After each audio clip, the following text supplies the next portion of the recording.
ಯಾರೋ ಏನೋ ಅಂತಾರೆ ಅಂತ ನಾವು ನಮ್ಮ ಜೀವನವನ್ನು ಇನ್ನೊಬ್ಬರ ಆಲೋಚನೆಗಳಂತೆ ನಡೆಸಲು ಸಾಧ್ಯವಿಲ್ಲ. ಇನ್ನೊಬ್ಬರ ಅಭಿಪ್ರಾಯಗಳು ನಮ್ಮ ಬದುಕಿಗೆ ಅನ್ವಯವಾಗದಿದ್ದರೆ ನಾವು ಕಾರಣರಾಗುವುದಿಲ್ಲ. ಬದುಕಿನಲ್ಲಿ ಬಂದಂತೆ ನಾವು ಬದುಕಬೇಕೇ ಹೊರತು ಇನ್ನೊಬ್ಬರ ಬಯಕೆಯಂತೆ ಬದುಕಲು ಸಾಧ್ಯವಿಲ್ಲ.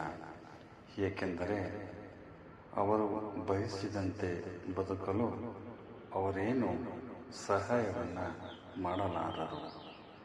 ಆದ್ದರಿಂದ ಜೀವನದಲ್ಲಿ ಶಾಂತಿ, ಸುಖ, ನೆಮ್ಮದಿ ಬೇಕೆಂದರೆ ನಾವು ನಮ್ಮ ಬದುಕನ್ನು ಸರಿಯಾಗಿ ಅರ್ಥೈಸಿಕೊಂಡರಷ್ಟೇ ಸಾಕು.